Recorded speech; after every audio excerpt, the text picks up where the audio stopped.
Hello, cruel world, and welcome to a very special episode of I Love This, You Should Too. My name is Indy Canna Pineapple Rendawa, and with me is Samantha, California Dreamin' He's. I love it. How are you doing, Sam? I'm good. It's finally warm out when we're recording this, and it feels a little bit like summer, so I'm feeling very, very California dreamin'. Oh, that worked out nicely. Yeah. How are you, can of pineapple? Well, I'm feeling like an expired can of pineapple. Oh. You know how I've kind of given up sleeping this week? Yes, I do I know just that. stopped sleeping. It's not going well. It makes me more tired when you don't sleep. Yeah. So I should work on that. you should sleep more. Last night I got to the point I was like reading stuff, and I said to myself, at least not out loud, you know what? I can't read this right now. I only have the capacity to care about one genocide currently. Oh my god. I just had to put this one aside. I've gotten to that point in my life. What genocides were you reading about? There's so many, but There is. I was like, no, you know what? No more reading about Palestine tonight because I'm worried about all the people dying in India today. And for the sake of me getting at least a few hours of sleep, I can only worry about one at a time. So that's the state of the world. Yikes. But you know what? Let's bring things up a little bit, and let's talk about the fantastic 1994 Wong Kar-Wai. Although I just heard him introduce himself, and it's Wong Kar-Wai. I've been mistaken this whole time. Whoa. Yeah. Film Chungking Express. Woo! So if you're joining us for the first time, how this works is Samantha had never seen Chungking Express, and it was my pick last week, so I suggested we watch it. It was something that I had loved but hadn't seen in quite a while. And, well, I'll do my side first, if I may. Mm-hmm, absolutely. So the first time I saw this, I was in university, and I instantly loved it. It really opened up a whole new world of like looking at filmmaking and appreciating the artistry of it rather than just like people make a movie and then we watch it. Right. And this was one of the first movies that really made me look at it in a new way. It hit me at the perfect time too, because I was like 18, 19. I was kind of a pretentious teenager just getting into the idea of filmmaking as an art form. And then the second time I saw it, I still appreciated it, but I felt like it almost dragged at some points. I loved it, but I didn't think it was like one of the best movies ever made like I thought the first time I saw it. And now watching it with you the other night, this may have only been the third time I've seen this actually. Really? Maybe fourth, but I can say that this time I liked it more than any of those times. I kind of assumed that you'd seen it more than 5 times. Most of these movies that I say that are like my favorite movies, I've seen like 2-3 times. Because a lot of movies that I think are my favorites, I can't watch that often. They're not always the most rewatchable. I think this one is, though. And I think the second time I watched it where I didn't like it as much, I may have been paying more attention to like the craftsmanship of it, like looking at it like a filmmaker. Right. And I think that was doing it a disservice on my part. And like this time I loved it so much more for the emotional beats, all that intangible charm of this movie, more than like the style and the construction, which I still think is brilliant. But I think that's taken a backseat now to the more fun stuff. So for my end, I can say, yes, I truly love this movie. And I'm sure I'll recap at the end in a big soliloquy why I love it. Can't wait. And you know what? I just thought of what I said I'm going to say at the end. Yep. I'm banking on it. It'll be big. But yes, I do, in fact, still love this movie. So now the question comes to you. Your first time, did you love it? I watched it with you. Yep, I was there. And I didn't really understand what I had just watched. And then I read a synopsis. Oh. And then I loved it. Okay, wait. So, like, it's kind of weird.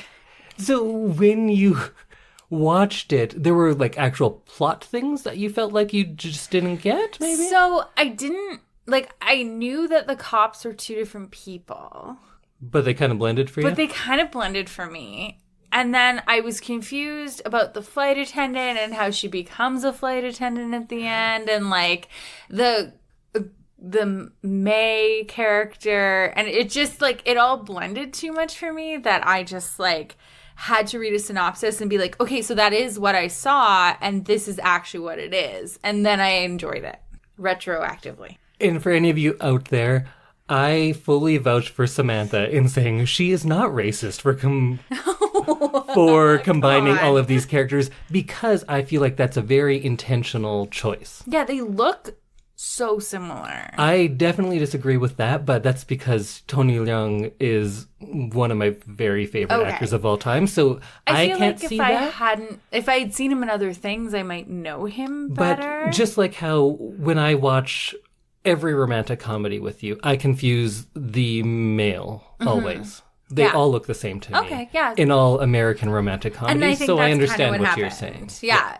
But once I read the synopsis and I realized that, yes, that is actually what I watched, and I did have it right, because I was still questioning myself after. And it's just an odd thing, because this movie stops halfway through and completely restarts. Yes, exactly. Which is crazy, yeah. And that really confused me. So I was like, is this the same guy at a different life stage? Yeah. I was like, did I miss some big thing? And then I read the synopsis online, and I like read a couple articles about it, and I was like, oh no, okay, so I did have it right. It is just very strange in the way that he just like chops the movie in half. Yes. And then goes on to a completely different story with two completely different people. Yes. And so I then thought about watching the movie. Like, I thought about how we'd watched the movie and what I was thinking during the movie. And I was like, no, I actually did really like this movie, because it was kind of exactly what I like in a movie, like a romantic comedy. And it was just like very out of my comfort zone for a romantic comedy. Like, everything you just said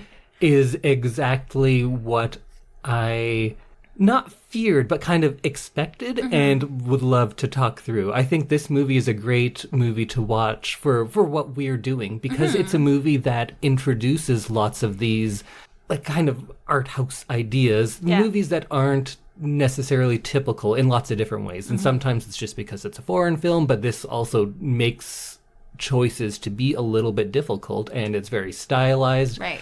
But this is a very accessible point to get into those, I think, because it's a fun, light, stylish romantic comedy in a lot of ways. Yeah, and I might have been, when we were watching it first and I wasn't really understanding what I was watching, I think I might have been putting a little bit more of like a heavy lens on it. Yes, I did notice that during the movie I laughed a lot. You didn't as much. No, and I think I was just trying to watch it like one of your more serious movies. Right.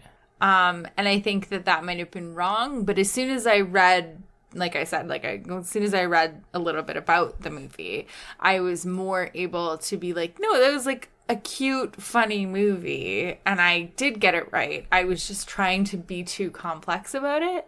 Yeah, and I think that's one of the reasons I love this movie and why I was so excited to bring it into the show, is because I always say, like, just because something's a romantic comedy doesn't mean it needs to be, like, surface level only. Right. Because this is a romantic comedy, probably more than anything else. And it does have lots of other kind of genre stuff in it, but it's mostly a romantic comedy. But it also, I think, talks about the fluidity of identity. I think it talks about transience versus stillness and lots of more lofty things. But it's also just like a fun time romantic comedy. Yeah. Absolutely. So that is why I'm saying that I love this movie. Whoa. Well, I'm thrilled about that. So this was kind of like a long 10-minute introduction, but let's say how we're going to go over things. Okay. I'll give you a little bit of introduction into how this movie came about and its kind of like place in time of when they were making it.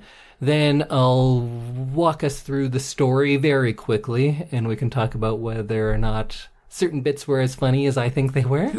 And then we can wrap up with some of those more heavy ideas that I think are present in this, but are not necessarily on the surface as much. Love a heavy idea.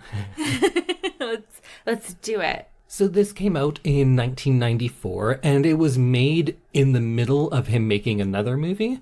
So he got a big budget movie called Ashes of Time, which is a big epic movie, which is different from what he is making in a lot of these other ones. And it was so meticulously planned out, so heavily storyboarded, because it's a big budget movie, that he became so entrenched in this editing process of this movie that he felt he was losing any like artistic vision. He was just, it was too much for him. So during the editing of this giant movie that he shot, he's like, you know what? I'm just going to write and film and edit and release an entire movie in 2 months. And that's what they did. So it didn't get released in 2 months, but it was shot and edited in 2 months, which is very fast for a feature film if you're not familiar with it. I understand that feeling, though, when you get so bogged down in the same thing that you just have to, like, do something else. Oh, definitely. Yeah. So this one, Chungking Express, was much more free and experimental, and he released it under his own kind of studio, so he didn't have to answer to anyone else. And it's really a movie that could not have been planned. And I think it's a product of how liberal they were while making it. Like, for instance, when Faye floods that apartment, that's the cinematographer's apartment, and they just flooded it. And he still complains to this day that his phone didn't work for a year, and his floors were all ruined, and they destroyed his CDs and his fax machine. Oh, my God. I think his name's Chris Doyle? But anyway, he does a lot of Wong Kar-Wai movies, and he's very, very good. They made those characters cops because cop movies were the thing in Hong Kong. There's so many Jackie Chan ones. John Woo, who I've talked about in the past, made a lot of really good cop movies, and Tony Leung was in a bunch of those. So that's the main reason they were cops, is just as they could get money. They're like, yeah, it's a cop movie, trust us. It's not some weird, artsy love story. It was definitely a weird artsy love story, so I'm glad they got it past the people who were funding it. And then some of those characters who are, all four of them are very, very big names. And I'll try to come up with like who would be the equivalent for us, but you know, it doesn't always work like that. Not always.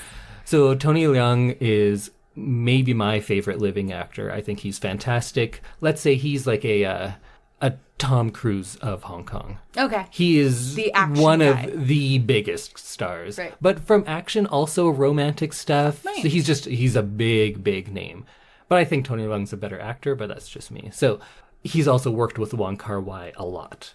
Then we get Takeshi Kaneshiro, who is an up-and-coming guy. He turns out to be a really big name, and it still is to this day. He's really interesting because he's Taiwanese and Japanese, ethnically speaking, so he speaks those languages, but his Cantonese in this movie, which we can't tell because we don't speak Cantonese, is really heavily accented. Oh. But Hong Kong is mostly Cantonese, but he speaks Mandarin when he's talking to Brigitte Lin. Brigitte Lin is, I don't know, the Greta Garbo of Hong Kong, maybe the Meryl Streep. Like, she was very well respected and had a really long career. And this is her final film appearance. After this, she's just like, all right, I'm done. I've done everything I wanted to. And she just kind of walks away. Oh, I like that, though. In this movie, she was also shooting a big, giant period piece. So she would have hair and makeup from that. And because this movie was just being shot like quick run and gun at night, they put her in a trench coat and a wig, and they're like, all right, we don't have to deal with any of the makeup stuff. And sunglasses. Yes. The whole time. Yeah. That makes a lot of sense. Because I was wondering why she wore her sunglasses the whole time and her wig and her trench coat the whole time. Well, then there's another reason. So at first, how this movie was being made is Wong would write during the day, and then they'd shoot it at night. Oh my God. He was writing the script and as they went, which is crazy. But they shot essentially a whole other movie where Brigitte Lin's character, the blonde woman, and Kaneshiro, the first cop, there's a hostage situation. And the hostage takers want to meet this movie star who had since retired and gone into hiding, pretty much. And that's the only reason they're going to let the hostages out. So he goes to find that woman, and she's a movie star. And that's why she's dressed like that, because she's in hiding. Oh, because she's like, don't take pictures of me. Yeah. She's like paparazzi hiding. Yes. Yeah. So there's a bunch of scenes, and you can still see them, where it's this movie. So it's the same characters wearing the same things in the same places, but doing different things. It's this completely other idea. Huh. And then somewhere along the line, they're like, no, this isn't working. Let's change what this is. And they made her the drug, like, boss kind of lady. Interesting. Yeah. I did like her story arc in this movie Mm-hmm. of like being this like badass like drug lady and then quickly realizing that she's like in over her heads when everyone just disappears with the drugs. Yeah, and then she just goes and murders a bunch of people. Yeah, and so it's just like spirals out of control so quickly, and it seems very real to life. Like it feels like, yeah, you think you can do this thing, but then all of a sudden you are in way over your head, and then you're forced to do some like really scary things. Yeah, it's not a big elaborate setup of how this all pays off, and then it's all so clever, and you're like, wow, Yeah, look, it all worked out. exactly. It's like, no, everything went terribly, and then she had no other choice, and she just goes and shoots a bunch of people. Exactly. And so, yeah. It's just chaotic. I did enjoy her story arc because it seemed very realistic and like down to earth almost, because you're like, yeah, you think you can do this like crazy drug kingpin thing, and then you realize, oh, no. There's a reason that those people are like armed to the teeth and have like bodyguards and stuff. It is because this is very, very dangerous and very, very unpredictable. And the last of our main forecast is Faye Wong. And she is, I don't know, maybe she's like the Taylor Swift of Hong Kong. So she was a musician first. Okay. And then she did this. And I think it was after this that her career really blew up. But she was like a very big name for being a pop star in Hong Kong. She does some other film work too, I think, but not very much. She's a singer primarily. And it was kind of a handing of the torch in one way because it was Brigitte Lin's last movie and Faye Wong's first movie, and they both have giant careers. Cool. Also, thank you for using Taylor Swift on a podcast. And I thought that you'd respond to that. I would. So then you're like, oh, she's big time. It's just like Taylor Swift. I get it. And I think one of the worries I had about this movie is it's kind of known as like a filmmaker's movie. Mm-hmm. Like Tarantino loves this movie, and the reason we were able to see it over here in the 90s was because of him. He started a production company that was just for distribution through Miramax and said, give me money, I'm going to bring a bunch of movies over here and we'll distribute them and it's going to make you money. And this was kind of the big movie of those ones. Oh, cool. Switchblade Sisters was in there too, which is good stuff. I can never remember. Do you like Tarantino or do you dislike Tarantino? I dislike him as a person. Okay. I like him as a film critic. Mm-hmm. I used to like him as a filmmaker, and lately not so much. Right. But early Tarantino films I do think are quite good. I feel like I like early Tarantino films and not as much the recent ones. Me too. Yeah. It's odd because he gets more critical acclaim a lot of the time now, and they're not as good. I feel like, what is it, No Country for Old Men? That's not him, but no. maybe. What am I thinking of? I don't know. Tell me a word about this movie. There was lots of shooting. That's most of them. I feel like Brad Pitt might have been in it. Once Upon a Time in Hollywood? No, it was earlier than that. Inglourious Bastards? Yes, that's what it was. And I remember seeing that and being like, oh, this is pretty good. Mm-hmm. And then not liking anything after that. Oh, see, I might even go further back myself. So you have the discerning film taste. I think there's lots of great stuff in it. And he's good at what he does usually. But I feel like the later his career's gone on, seems like someone who's doing an impression of Tarantino movies. It seems more people-pleasy. Maybe. And then when the things are odd, people, for some reason, are forgiving of his weird choices, but not of other people. Yeah. I don't know. I feel like Once Upon a Time in Hollywood is people-pleasy because he's like, what are people into right now? And he's in a room with a whole bunch of like writing true assistants. crime stuff. True crime, Manson, this, that, this, and shootings. And then he just went and made a movie with all of their like ad-libs. That seems actually quite accurate. And because like true crime is so big, of course I saw it, and like it was fine, but it wasn't like Pulp Fiction good. Very true. I was angry about a few things in that movie, but we're not doing a Tarantino podcast, so I'm going to swing us back. Wrap it up. Barry Jenkins also loves Wong Kar-Wai, and you can see that when you look at his use of color. Barry Jenkins did If Beale Street Could Talk and Moonlight, and a lot of his color grading is reminiscent of Wong Kar-Wai, I'd say. Interesting. But I was worried that it's too much of a movie for filmmakers, that it might not be as accessible. But I do think it is. And from what you said already, it seems like you felt that way as well. I'm going to read you a little bit of what Roger Ebert said when this came out. He said, "This is the kind of movie you'll relate to if you love film itself, rather than its surface aspects such as story and stars. It's not a movie for casual audiences, and it may not reveal all of its secrets the first time through. If you are attentive to the style, if you think about what Wong is doing, Chungking Express works. If you're trying to follow the plot, you may feel frustrated." And I think that was my worry about it. And I feel like that's very true to my viewing experience. Like, I was trying to watch it like a normal romantic comedy that has, flowing plot and a climax, and then that's it. Yeah, it's kind of like when we were talking about Christmas Prince. You can leave that movie for 20 minutes, come back in, and know exactly where you are because it hits all of those beats. Yeah.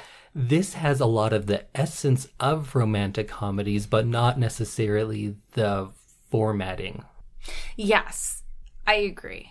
That's a very good way to put it. So let's go through the story. Since some of these characters don't have names at all, let's talk about them. Takeshi Kaneshiro, we can call him... Well, he has a name, but he's Cop 223, I think? We'll call him Takeshi. First Cop? Okay. I might call him Kaneshiro sometimes, because that's what I always think of him as. Fine. The second cop, we'll just call Tony Leung. Okay. Tony. That's easy. Brigitte Lin, the woman in the blonde wig, we can just call her Blondie. Blondie. Woman in the blonde wig. And Faye Wong also plays a character named Faye, so we can just call her Faye. Perfect. So it starts off with the first cop, and he's just such a sad sack. What did you think about him meeting him? It's very sad. I can't even think of another word to describe it. He seemed very beat down. He seemed like someone going through a breakup, but not well. He seems like a romantic comedy character, but written by someone who's doing a satire of romantic comedies, because he's so pathetic, right? He's hilarious, and I loved him. And he's kind of like the epitome of Wong Kar-Wai characters, because he monologues about love to himself. He's pretty much incapable of doing anything or thinking about anything else. Like, he's a cop. He has things to do, but all day long, he's just going to this stand, like a fast food stand, Midnight Express, where this movie mostly takes place. Yeah. And he's just sitting there waiting for a phone call. Which, not a great police officer. No, he's very bad at his job, and I kind of love that about him. Like, in romantic comedies, you'd see someone who, if you actually look at it from a realistic movie lens, you're like, you're terrible at your job. Yeah. But we forgive it because it's a romantic comedy. And this is kind of like bordering into romantic comedy, but also has crime drama things. So it's especially noticeable when he's a terrible cop. Yeah, true. I love when he's at the shop and he's calling his ex-girlfriend's family. And he's like, no, I just want to talk to you. Like, oh, how's your wife doing? Oh, you guys have to go? Let me talk to her sister. Because he's just so lost without his girlfriend. And that was sad and weird. Because, I can't even imagine calling up, an ex's family. Yeah. That seems weird. I loved it because it is as over the top as you'd expect in a romantic comedy, but he's in a different movie than Brigitte Lin, is what it comes down to. And I love when they meet, their energies they bring, because they don't know what the other person's been through. And Kaneshiro is totally this romantic comedy, John Cusack kind of guy. And then she's straight up murdered people 20 minutes before. And then they meet and they don't have any idea of what the other person's been through. And it's this blending of genres in one scene where these two people who have been in completely different movies, see the world completely differently, are meeting up. And it's really fun that way. Yeah. But he gets obsessed with expiration dates and is going to buy a can of pineapple every day for the 30 days because May broke up with him on April 1st.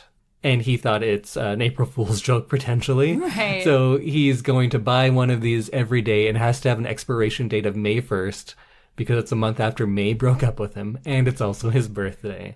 And how did you feel about this whole expiration date pineapple thing? And I did, in fact, eat my can of pineapples during this sequence. Did. I was ready for it. So I think that it seems like something someone would do after going through a bad breakup. Mm-hmm. Like to rationalize like the amount of time they're allowed to spend on the breakup. Yeah, that's a good way of thinking about it. It's like, okay, tonight I'm allowed to be sad, but tomorrow we're going out for drinks and we're going to just like move on. That's kind of the thing that it seems like, right? Like it's like, okay, I'm allowed to be sad until this date. I'm allowed to like feel my feelings, really be in it. I'm allowed to, you know, do this weird thing that I'm not really like allowed to be doing. And then as of May 1st, we're done. I'm moving on. This is a new me. I like that a lot. And for me, I think I've been critical about movies that are like, look, I'm quirky. Mm-hmm. Like, I can't stand Juno. Juno is like the epitome of that quirkiness for no reason. And people often call this movie quirky.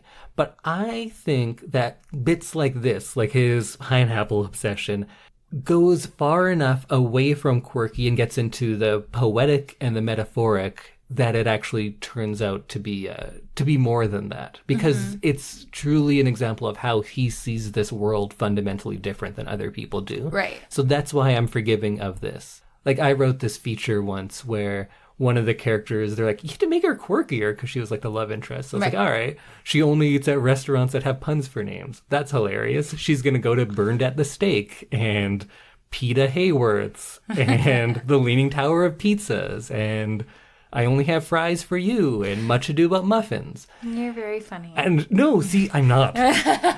That's hacky, and I know it, and I knew it when I was writing it, but I was like, it'll be a funny joke when we get to like make up these restaurants that look like that. But we didn't have the budget to make them up like anything, so it's just in the name. And they go to one, and I forget what the actual pun is, because I wrote this movie. I've seen it once. I don't actually care for it. But that's not good writing. But I argue what he's done here is good writing. Mm-hmm. I'd agree with you. While this story's going on, you probably wouldn't notice because you haven't seen the characters from later on in the movie, but we actually get to see, like, Faye Wong buying that giant Garfield. She's walking through a scene with a big giant Garfield. Oh, really? Yeah. So if you go back and look at it, you can be like, oh, I see how this, like, it's actually happening at the same time. Interesting. And his flight attendant girlfriend, you can see exiting an airport or something like that early on. So you get to see those characters in both worlds. Very cool. Yeah, that's something that I definitely wouldn't have noticed, but it's cool when filmmakers include those little things for rewatchers. And then we get into all the drug dealer stuff when she is getting this group of Indian men and getting them suits made so she can put what I think is heroin into them, and they're going to go somewhere and sell the heroin. Or cocaine or something, yeah. Something like that. And I even thought that bit was, like, funny in a lot of ways, because she's, like, hurting them like children, right? And that one guy's hilarious to me, who just, like, keeps wandering off, and he's in a convenience store, and he's just opening up pops and drinking some of it. Yeah, I liked her, the blonde wig lady. I liked her in the beginning because she was so in charge, and then you can see her in chargeness just, like, slowly kind of unwind throughout the movie.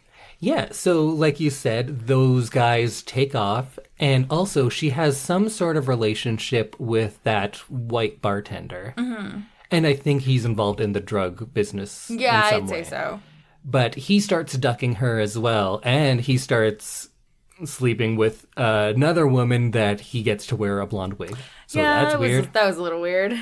And then when they do meet, it's that scene that I was talking about where he's in a romantic comedy and she's in a crime drama, and it's very strange. Mm-hmm. But then they decide to go to a hotel together because she needs to sleep. And I'm assuming he thinks that means more, but no, she just goes to sleep.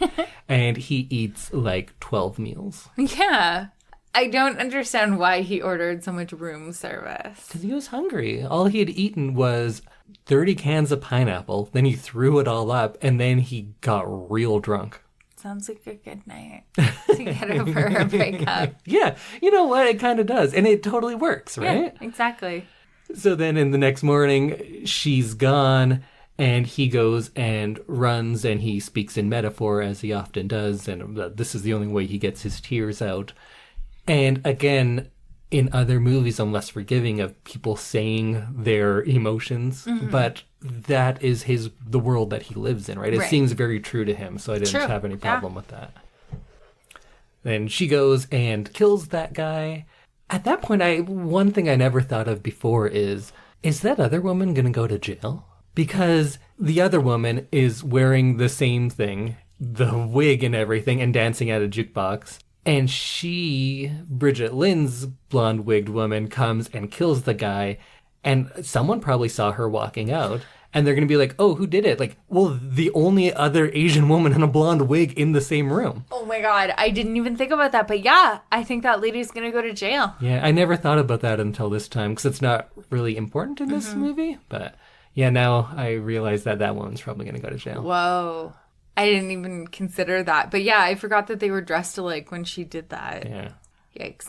And then when he dies, he drops his, I think, sardines maybe. And of course, they have an expiration date of that day because he has expired. Because they also communicate through expiration dates, because he gives her a can that has the date of like a delivery or something like that. Right. Yeah, that was weird. That was a part that I didn't really get, but like, I guess that... It didn't matter. No, it wasn't something that I like fixated on. And what I really love is when she's walking away, she drops her wig off, and we're going to say like, oh, you finally get to see the real her. But the only shot you get is a still, and it's blurry, so you never really know who she was this whole time. Interesting. Mystery lady. Aren't we all unknowable? We're all mystery lady. I know I am. You are a mystery lady, love. And then Kaneshiro gets into his voiceover again, and he's going to the shop where he always is, and they say, oh, we have a new woman working today. And Faye Wong brushes by, and he says, that's as close as we ever got, but the next day she would fall in love with another man. Cute new movie. Yeah. How did that hit you when it happened? It was jarring. And that is kind of when I didn't really transition with the movie. Like, that's when I got kind of confused. Mm-hmm. But I also didn't want to, like, get my phone out and Google during the movie because it was a good movie. So I just, Googled a couple days later. There was also a third story. What? But it was just too long, or for whatever reason it wouldn't fit. So he made an entire movie of that, and that is Fallen Angels. So you can go watch Fallen Angels now, and it's a third story, and you can watch and be like, oh yeah, I see why this would be in there as well. Huh, interesting. It's not as good in my mind. Oh, and I will probably forget later, but I don't know if this is the best news or the worst news. In the last year, Wong Kar-Wai filed a copyright for a Chungking Express sequel. Oh, no. I believe it's called Chungking Express 2020. Oh. Is it about the pandemic? No, he has done this in the past where he has one movie, like In the Mood for Love, and then he makes a futuristic sci-fi sequel. And In the Mood for Love is like a beautiful, great movie. If you haven't seen it, go watch it. It's maybe his best, even though I like Chungking Express more. Mm-hmm. And it's a very stark, simple romance. And then the character from that has kind of a jumping off point and goes into the sci-fi, what's real, what's not kind of world. And it's very strange to have that be a sequel to such a grounded movie. I think the sequel might not be even having the same characters. It might just be the same ideas in another film. Okay. In a more modern setting, perhaps. Right. So I don't know how it's going to work. It might not be 2020. It might also be 2000. But anyway, it's a different time. Okay. But anyways, we get into our second movie, and we're introduced to Tony Leung, who is a unnamed police officer. And we have Faye Wong, who works at Midnight Express. And Tony is super sad because his girlfriend left. Faye Wong dances around. Bee's cute. Bee's cute? Yeah, that's what she does. She just bee's cute. She is cute. How did you like her when you're introduced to her? She was very strange, but also she bee's cute. I think there was no one more charming to 18-year-old Indy than dancing Faye Wong. I was like, this is the dream woman right here. I thought she was super charming. Watching it now, I'd be like, oh, yeah, she might be super annoying to actually know. To, like, be with? Yeah. I could see that. So the police officer comes in every day and buys the same food for his girlfriend to take home at the end of his shift. And then one day the owner says, why don't you try something new? And he gets her fish and chips instead of the chef salad. And then she ends up leaving him because if food can be better, perhaps people can be better too. And she moves on with her life and leaves him very, very sad. Much like Kaneshiro earlier. And she leaves this note for him at the fast food stand. And I love the bit that as soon as they get it, they steam it open and everyone reads it. Yeah. And he doesn't. It's very true. And that was kind of funny in that, like, everyone was in on it in the restaurant. And so it was kind of sad to see that he never read it. Oh, yeah. Does he ever? No. Maybe it's for the best. I think so. Because it was kind of mean. It was. It also had his keys in it. Right. And so with those keys, Faye Wong starts breaking into his place. Mm-hmm. And first just like hanging out. Then she starts cleaning. And then she starts like replacing his things. Mm-hmm. Which is like odd. But also like cute in this, however. Like somehow it's cute. So I know how in we talked about Love Actually. Mm-hmm. And I said, those people are stalkers and they should be arrested. Yeah. I'm much more forgiving of Faye Wong. I'm not surprised. And it's not just because she's super charming, because I find this acceptable for the same way as Kaneshiro's voiceovers. I think it's because this movie gets into the world of metaphor, or if not metaphor, at least having people's emotions and inner workings expressed as actual events in the outside world. Mm-hmm. So that's why I don't think Faye Wong is a dangerous stalker, but rather she is metaphorically cleaning up the past of Tony Leung's character. Right. So I think that's why I'm accepting of this and not the terrible, terrible people in Love Actually. It was a terrible movie. What did you think about when he starts talking to all of the inanimate objects? I found it very, like, cute. Like he was somebody different at home almost. So you weren't worried about his mental health? I mean, I was, but also, like, I found it kind of fun. Like, he lives alone. He has all these, like, stuffed animals or, like, things around his He has a lot of stuffed animals. Yeah. This is the only adult who has more stuffed animals than you. I think there were other adults who have more stuffed animals than me. You and Tony Leung are the only two adults I respect who have that many stuffed animals. Oh, thank you. Thanks, love.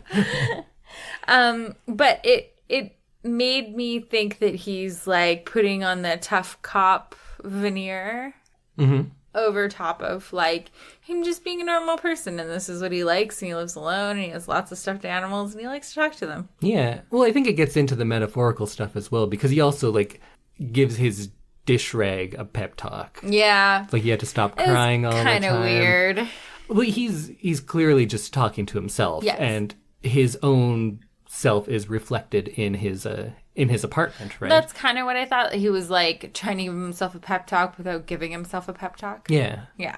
And eventually he catches her coming in to the place. And I love when she sneaks out. Like she runs and then hides in a cupboard and then runs out. Yeah. I love the two times where she gets kind of caught. I think were very funny. Those were cute moments. I think I liked the second story better than I liked the first story.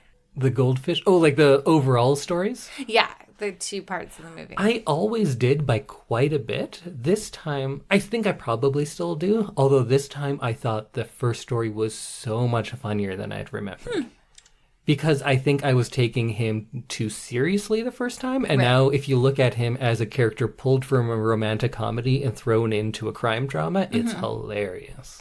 Interesting. So I think that gets very funny. But when you're not sure like how to take everything, it's off-putting, I guess. And then when they meet again at the food stand, he suggests they go out, and so then they make a date for that evening.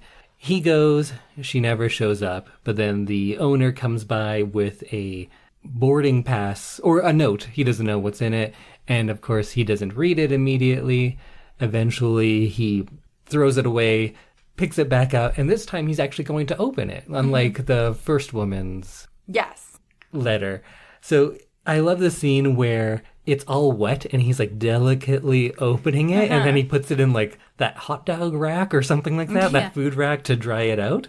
And I think in a normal romantic comedy, he would read it and then be like, oh, I know what to do now. And he'd run to the airport and proclaim his love. It would be now. But instead, he just moves on. Yeah. And he ends up buying the food stand, quits his job as a cop, which is always a good choice. And she says through voiceover that she was in the bar, which is called California. And we forgot to mention she listens to California Dreaming over and over and over and over again. And she says, like, I owed it to myself to give it a try. So she moves to California for a year, doesn't like it, and comes back. And he's the owner of this shop now. And she is now a flight attendant and we think is going to be living in Hong Kong. Not quite sure, but they just kind of meet. And that's where the movie ends. I liked it. How'd you like the ending? I liked the ending, that they came back to each other. That was a nice little thing to add on. Do you like the ambiguity of the ending? No, I like a more wrapped up, tidy movie, but also, like, I understand why it was ambiguous. Would you have liked it better if they kissed at the end? Yes. Really? It just seems so odd. Like, those two people kissing at that moment just doesn't seem right. I don't know why, but it seems like the wrong choice. And I can't explain why I feel like that. It just seems like this was a good ending for them. Interesting. That maybe something will happen, maybe not. I feel like regardless of what happens between them, they're both at a good spot. They both figured things out for themselves. For sure. And that's something that I think a lot of more traditional romantic comedies could stand to learn from, is that they both realized they needed to do something for themselves before they could be in a proper relationship. Mm-hmm. Yeah, I liked the idea of growing as a person and then going back to the one that you want to be with to see if you still want to be with them. Mm-hmm. Yeah, that's like a fun thing that you don't usually see in romantic comedy. Yeah, because it's probably quite hard to like actually depict on screen, but I think they did a good job of it in this. Mm-hmm. All right, so let's get into some other stuff. Let's start with just how this movie is directed. Right. Because I always say Wong Kar-Wai is in my top 5 directors of all time. Mm-hmm.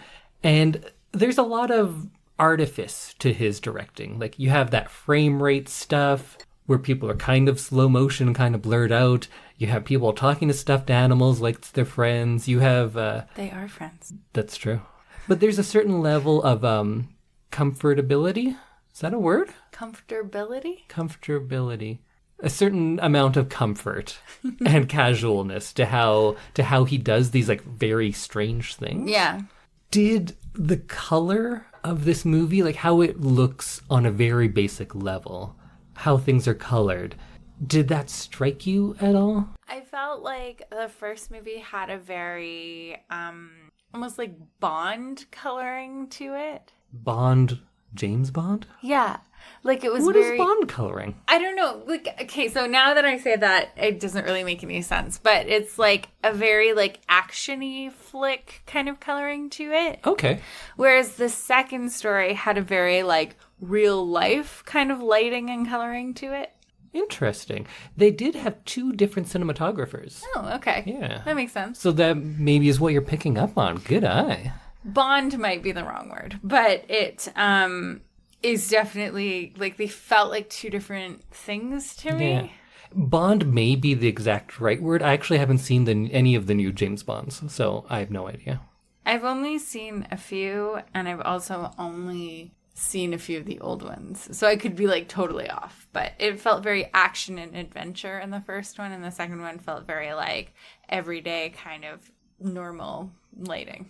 And I think normal is a better word than maybe you even realize. Because I think color grading and the use of natural light is probably something that most people won't pay attention to. But I think the benefit of how it's done in this is how it lends itself to the authenticity of it. Right. Like, if you watch this movie, you feel like these places are as they are. Mm-hmm. Another director I love is Kubrick. Stanley Kubrick makes these beautiful sets. But I don't for a moment think that the real world looks like how Kubrick depicts it. His sets are a reflection of the characters in the films rather than their own like reality. Mm-hmm. With Wong Kar-Wai, I feel like this is Hong Kong. Mm-hmm.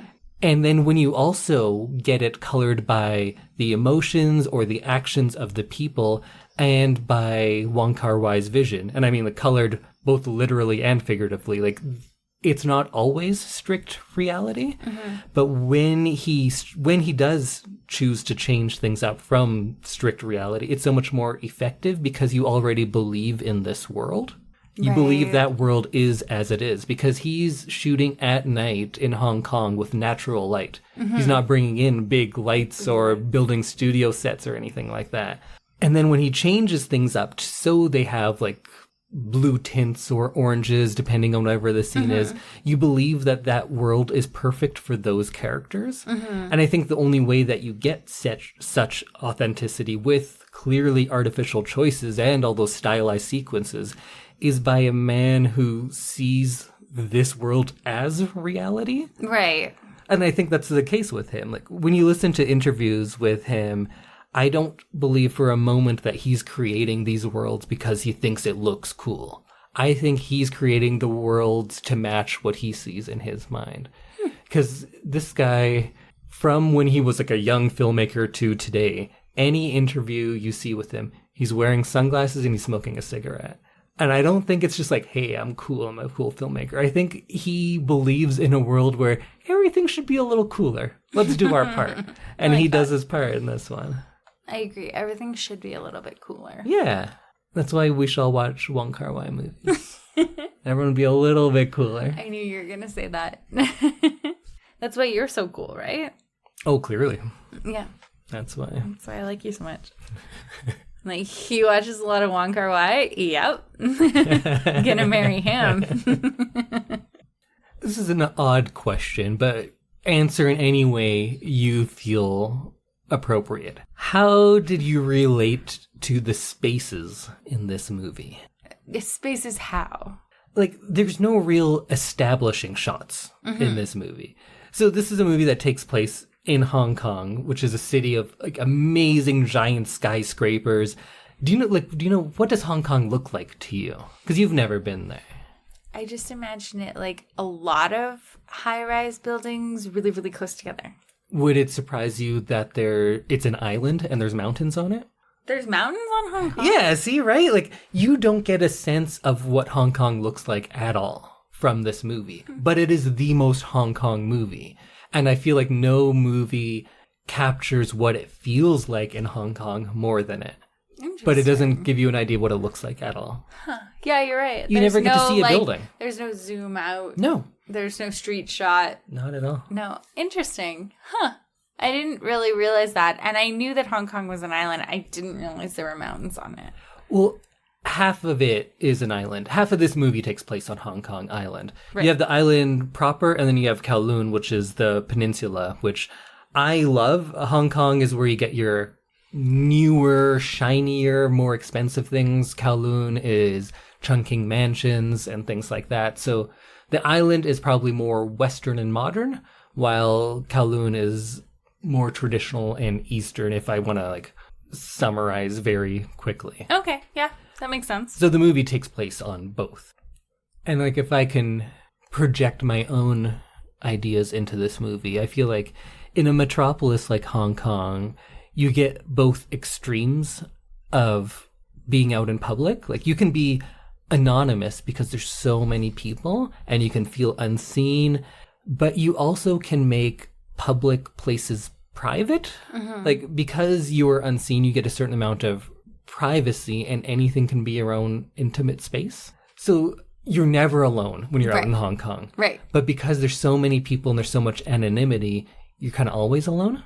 That makes sense, yeah. I've traveled to a lot of like big cities and it's unique. I love that about a big city, that you can feel alone in the middle of a million people. That sounds sad, but it's good. No, I understand that feeling. And I definitely think the closest I've come to feeling that is like either in Las Vegas on the Strip when there are people just like pushing past you and you're like, I don't know anyone else around, but like this is a thing where there's like a billion people around me. Or like in New York in Times Square at New Year's. It like literally I've like been to Times Square on New Year's Eve and you get put in this pen that you don't get to leave for like 10 hours. Everything about going to Times Square on New Year's Eve sounds like the worst thing in the world. It was an experience and I wanted to do it, and my mom lied to a police officer about Mamma Mia, which she hates ABBA. But yeah, so it just felt like you are in this pen for 10 hours with people. You don't get to know anybody really. And it's just like you and your bladder having to pee the entire time. That was really it. But I think if we go back to the movie in Hong Kong, the difference might be that these people aren't here for a shared experience in any way. They're all just doing their own thing, going about their own lives, passing each other by quite literally on these escalators, and passing lives also very literally as they go by. All these people are lost in this metropolis, but the Midnight Express, the food stand, is kind of their anchor geographically. Yeah. And they're trying to hold on to this, at least the two cops. And they're also very much trying to hold on to their own lives, or what they think is important in their lives, their own past, and they're trying to find some sort of stability. And Tony Leung's character relates to his space after she has left and how it's different now. So he sees his apartment as a very much like the idea of a pathetic fallacy where... Poe would do that all the time, where the room takes on the characteristics of the human. Right. Your emotions are reflected in the world around you. He does this quite a bit because he's always talking about how the apartment is crying after she left. And he's being very literal with it a lot of the time. And I think that whole thing was a lot of fun. And then when Faye Wong comes in, she's changing the space and effectively trying to like heal his trauma of his past, right? And she's doing literal, tangible things, and then their metaphorical value is seen as he grows and kind of gets over things. I also like that the only space Kaneshiro and the woman in the blonde wig share is a hotel, because it's a private space for them, but it's also a space of transience, not of like, you don't make your life there, right? Yeah, except for us. We don't live in a hotel. We lived in a hotel for like 3 weeks. Yeah, because our home was being repaired. True.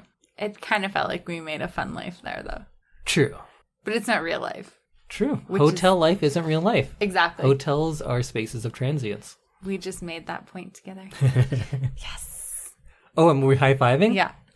Yes. And I think transience and being stationary are really important in this movie as well. Like, they're all stuck in one way or another.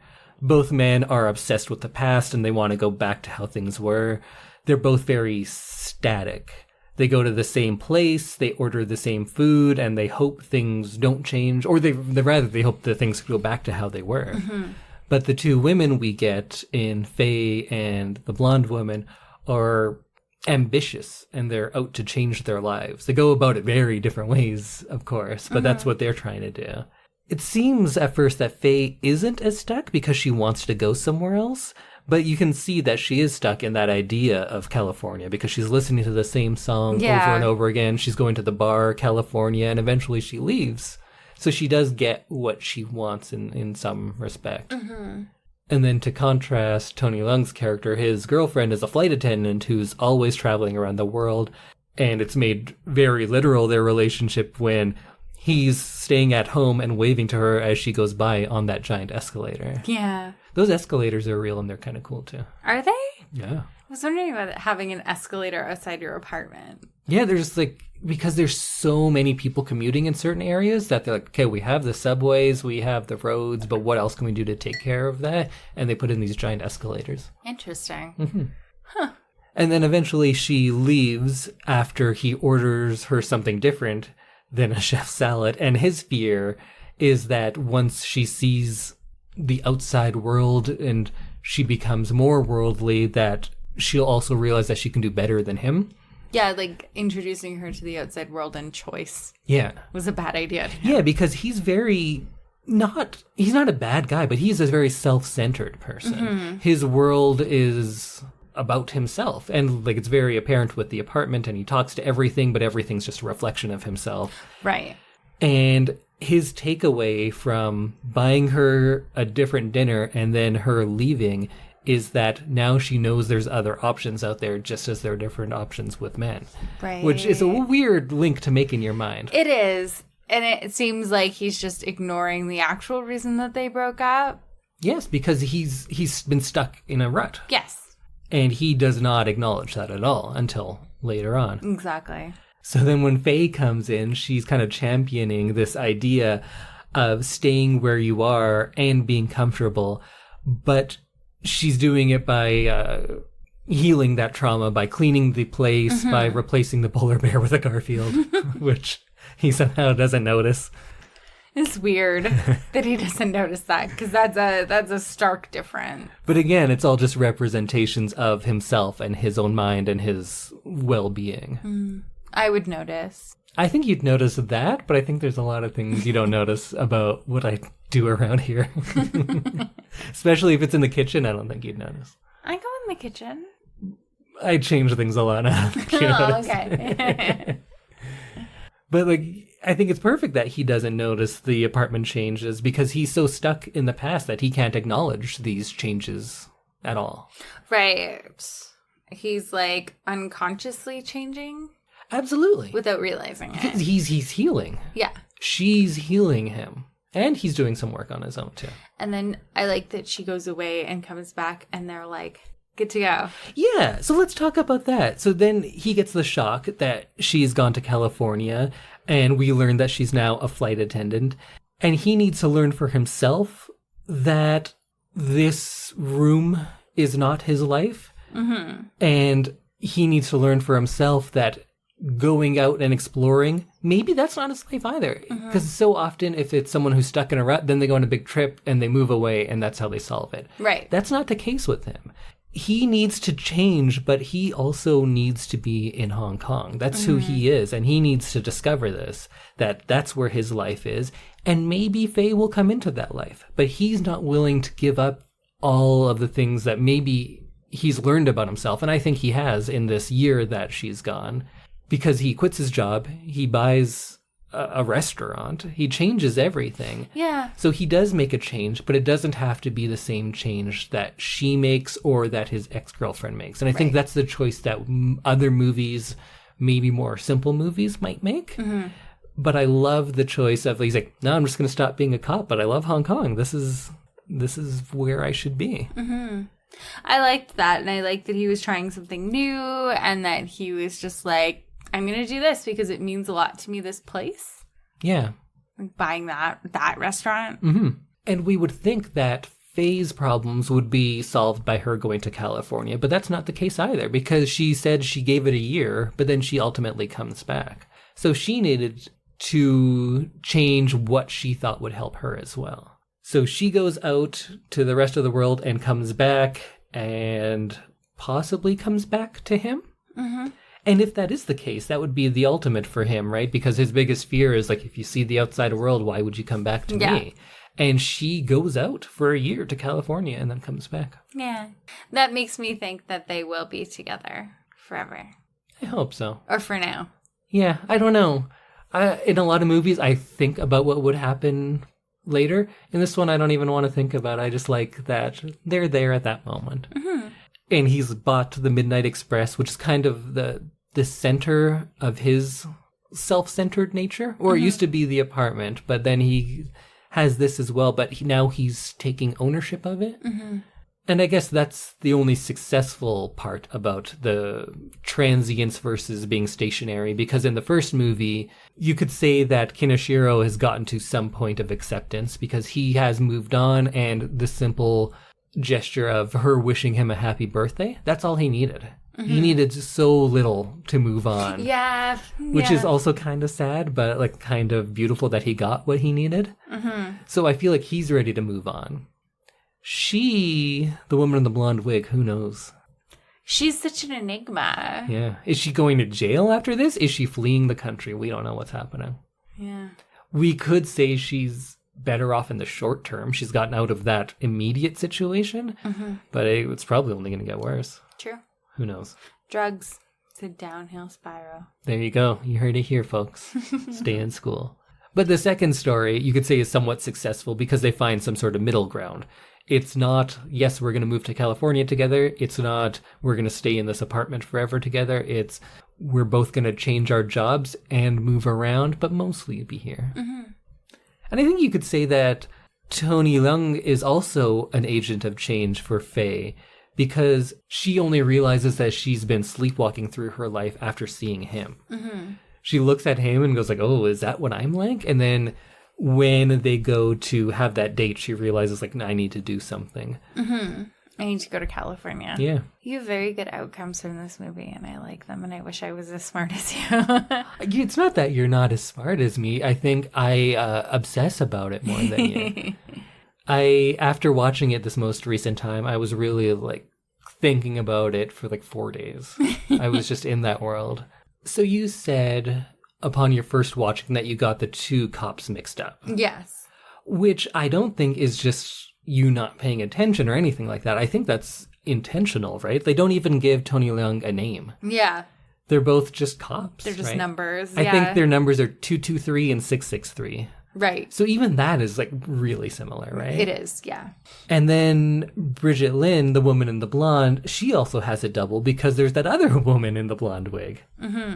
And Kaneshiro says when he meets her that he's going to fall in love with the next person he sees. And it just happens to be her. It could have been literally anyone could have walked through that door.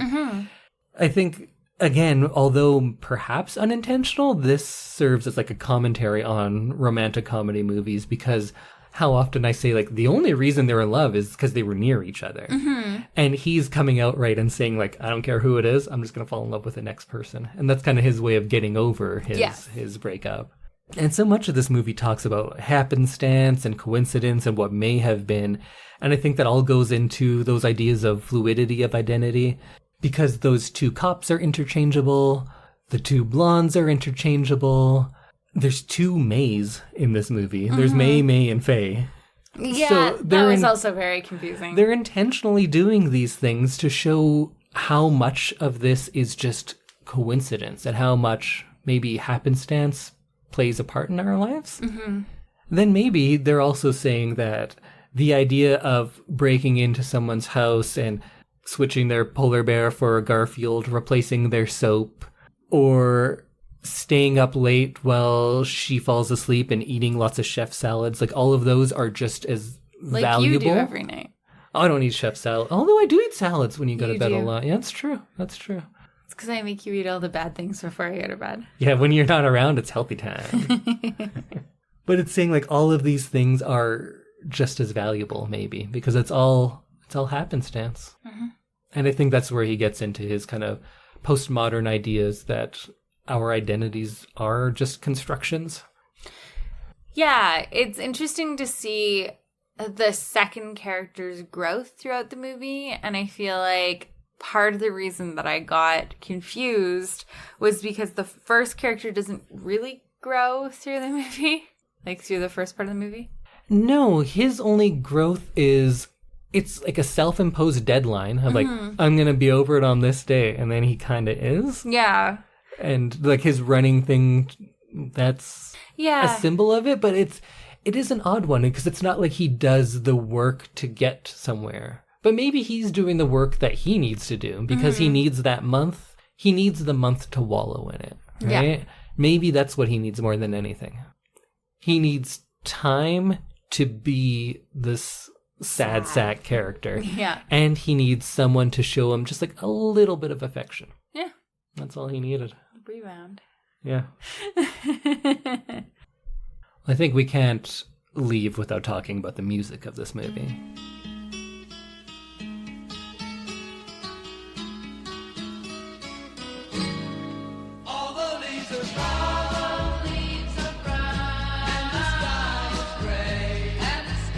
California Dreamin'. That's the only song that I know from this movie. So that is played so many times that... Well, how did you feel when you kept hearing it over and over again? At first, I didn't really understand why she was playing it, and then it kind of became synonymous almost with her character. Yeah, I think it's funny at first, then it gets annoying, and then it takes on like the qualities of a mantra. Mm-hmm. I think you'll probably know a better example of this than I do.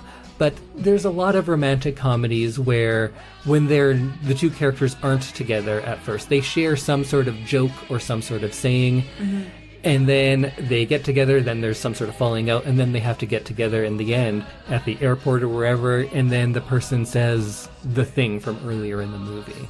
It happens in lots of romantic comedies. I can't pick them out right now, but it is a trope. Right. It takes on that quality. So then when he's playing California Dreamin' at the end, it's like, I remember you and I remember what you did for me, is what he's saying by playing that song. Yeah. Because it's played so much, it takes on more than the meaning of the song. I agree. I think it feels like to him, it symbolizes the beginning of his like new life almost, where he's like, no, this is like my new life song. So I'm painting my new shop and it's going to be my new thing. It could have been like in a different movie where she comes in and it's like, you're wearing that locket that has the picture of the photo booth we went to on our first date? It's like that, right? Mm-hmm. The song has so much more meaning. Yeah. Because of how often it's used. Yeah, true. Also, there's Things in Life by Dennis Brown.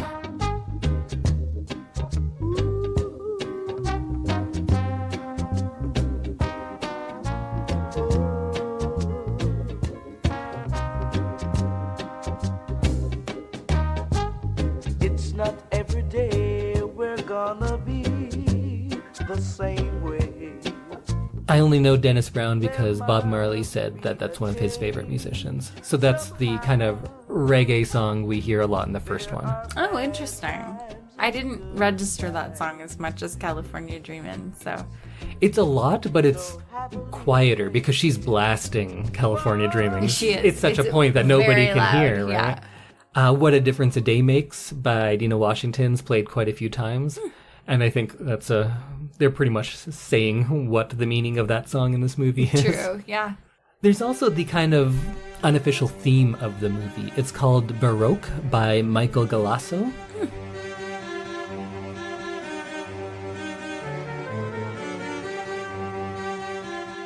It's all on electric violin. Interesting. I really like that one. It has such a detective story, crime drama, but also kind of sad, and it fits this movie very well. And Galasso would go on to do the music for In the Mood for Love, which is, of course, that great Wong Kar-Wai movie I was talking about earlier, which you should watch, and his music in that is very good as well. But what about when Faye Wong herself covers Dreams by the Cranberries?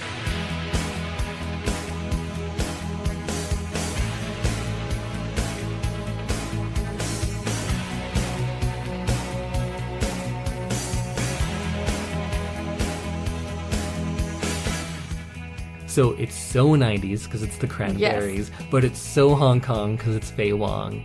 And most people you talk to are like, oh, what's your favorite scene of the movie? Everyone's going to be like, oh, when she's cleaning the apartment and the montage and Dreams is playing, because that's such a fun bit. It is a fun bit, and I enjoyed that. I enjoyed how the music really enhanced the movie, kind of. Like, the beginning felt like a spy movie almost because of some of the music choices, and then the second one seemed very hopeful and young because of the music choices. Yeah, and I think that those two differences go right along with the two female leads in either story, right? Exactly. And I think that really helped and added and was part of the reason why when I confirmed what I thought about the movie was actually what the movie was when I read the synopsis. I think that music really was that helped me kind of understand what was going on in the movie. And it makes sense because although the two male leads, it's kind of their story more, but the two females are the driving forces behind both of them. Both of the men are just kind of stuck and are going along for the ride for the most part until they reach a point where they can make some sort of decision, but usually that's facilitated by the female leads. So it makes sense that the music would reflect them more than the guys. Because I don't even know what kind of music you would choose for the men. Yeah. They're not particularly strong characters. They're reactionary in a lot of ways. Right. They're not the strong male lead. Maybe. I don't think so. No, I don't think so either. Are they heartthrobs? Or is it just me? It's just you. Tony Leung? Come on. That's a handsome man. I don't know. Not even Kaneshiro? He's like a young DiCaprio. Better looking, though. I wouldn't call them heartthrobs. Really? No. I think they're both very handsome men. But Tony Leung gets better looking. And In the Mood for Love, I think, is peak. Peak Tony Leung? Peak hot Tony Leung. Yeah. I love this. What about... we already went with Faye Wong, we both think is cute. Mm-hmm. And then we don't really get to see much of Brigitte Lin. No, you never really see her whole face and actual hair, so it's kind of throws you off. I also think she's wearing quite a bit of makeup to just like obscure her more. Yeah. I've been talking for a real long time. I hope that you got to say all the things you wanted to say. I did. This is one of those movies that I really enjoyed but didn't have like a whole bunch to say about, Mm-hmm. but you really soliloquized my thoughts well. Good. I guess there's one thing that we have to talk about. You can't talk about any Hong Kong movie without talking about the handover to China. Because the Hong Kong we see in this movie is no more. The Chinese government and the new Hong Kong police, which are nothing like heartthrob Tony Leung, but rather, we use the word Gestapo a lot, but that's pretty much what it is. Oh my God. And there's no freedom of the press or anything like that. And you guys can all do your research. I don't need to talk. Remember, I'm only worrying about one genocide at a time. One genocide at a time. Only one corrupt government at a time. Yeah. So you can all look at that. But I think how it applies to this movie is they knew that time was coming. So this took place in 94. So they're just a few years out from the handover to China. And they knew this has been coming for a very long time. So I don't think the ideas of flights being an escape, of deadlines being so important, and that something's going to happen at the end of this, I don't think it's just coincidental. Right. I don't know if people thought it would go as poorly as it has, because for quite some time, the Chinese did give those freedoms that they said they were going to. And it was like small changes, but of course it's gotten very out of hand in the last 5 years. But I was lucky enough to go there a bunch of times when it was still... It wasn't British Hong Kong, but it wasn't as far removed as it is now. Of course, for people like us, we can still go there. We're going to be safe. It's the actual people of Hong Kong that are no longer safe. But that's never good. But again, only one corrupt government at a time. One corrupt government. So what we can we're say... We're worrying about India right now? Now I don't even know. Like, what can I even do? I donate some money? Like, how far is that going? I donated some money. But anyways, to the movie... There is an obsession with dates and deadlines in this movie, and I think that is indicative of the mindset of 1994 Hong Kong, of having this world and fearing that it might end. True. And I think these characters in different ways all embody that. And for the sake of brevity and not talking about more corrupt governments, we don't need to go into how each character kind of goes into that. I'm going to just delete this paragraph out of my notes. And maybe we'll just wrap it up. Mm-hmm. So, in the end, now we've been through the plot. You're sure of how things turned out. How did you like Chungking Express? I think I loved it. Wow. It was a sneaky love. Sneaky love. There's some sneaky love in this movie. Yeah. She just sneaks in, makes him fall in love with her. Yep. By drugging his water. She does drug him at one point. She does. I kind of forgot about that. But she says, if you're having trouble sleeping, remember to drink your water. So then she puts sleeping pills in his water. So then he drinks it and goes to sleep. Yeah. Maybe that's what I need to do to you. Oh, actually, that might not be a bad idea. We'll save that for another time. Okay, sounds good. Yes, I sneakily loved this movie. So what would you say to people who perhaps aren't interested in watching foreign films or things that are a little more experimental? How would you sell them on it? Because I think you're the spokesperson. What? for, like, because you like this movie, you love this movie now, and you traditionally don't watch these types of things. No, I'd say keep an open mind. Abandon what you think about romantic comedies, like English romantic comedies, and just like go along for the ride. That's good advice. Yeah. I think you can't take it too seriously and you can't be too analytical about it. And then you also just enjoy it. It's a fun movie. It is a really fun movie. And that's one thing that I was trying to get across when we're doing the preview of, like, I know a lot of my movies aren't fun, but this is a fun movie. Mm-hmm. So I know we spent a lot of the time on this podcast talking about those more esoteric things, those things beneath the surface. And a lot of the times with great movies, I'll be like, all the performances were great and stuff, but look at all these great themes going throughout it, and that's what makes it truly great. Mm-hmm. I think this goes in reverse. I love all of those things, and I love that it is a complex movie with so many underlying through lines and ideas and themes and takes on love and just the world around. But I think the best thing about it might be the surface stuff. Mm-hmm.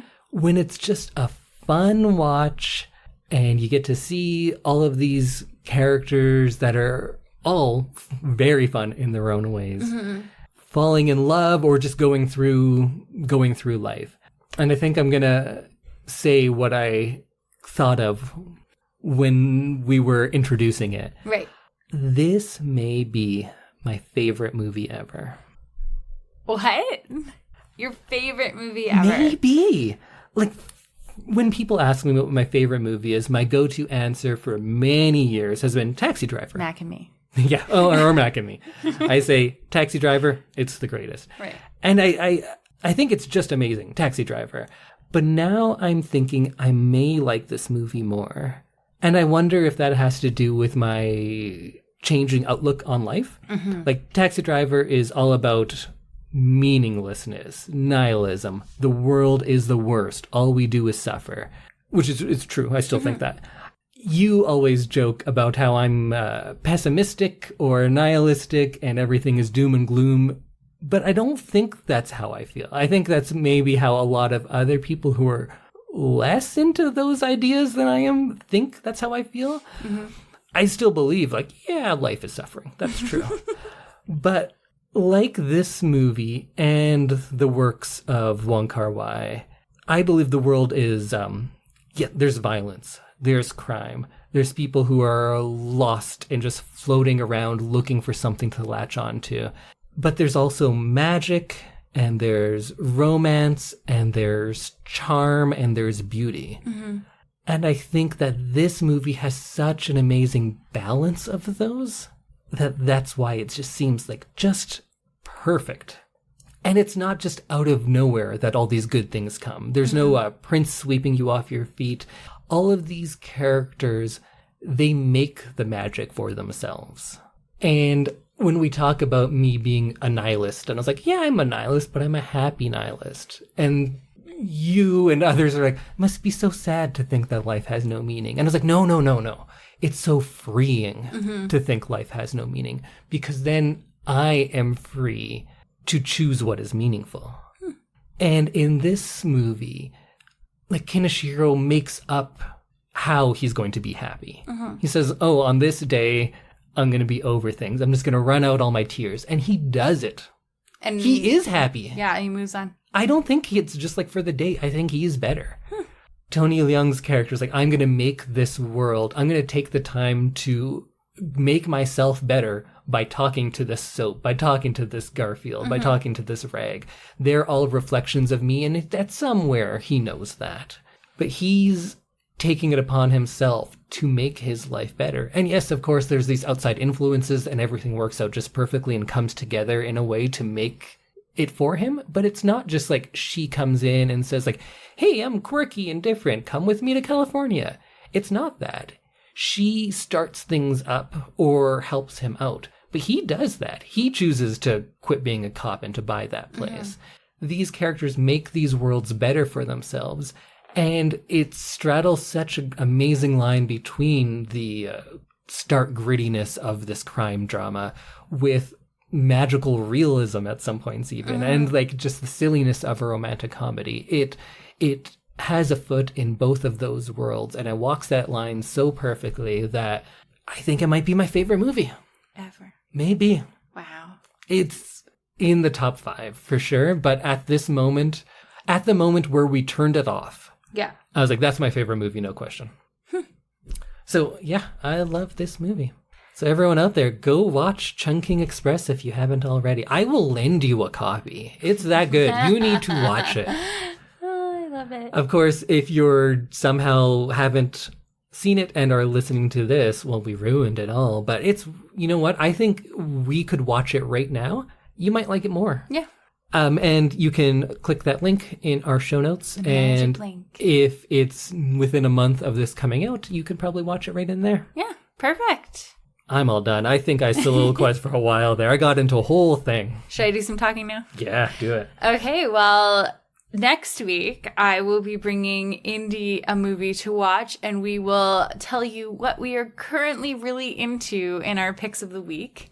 And if you want to discuss Chungking Express or just like anything, past loves, gossip, anything really, it's, you know, a year and a half into the pandemic. We just want to hear from people. Yeah, true. So you can find us on Instagram and Twitter at ILTYS and the number 2. You can find us on Facebook at I Love This, You Should Too -podcast. And you can email us all your long form love letters at I Love This, You Should and the number 2 @gmail.com.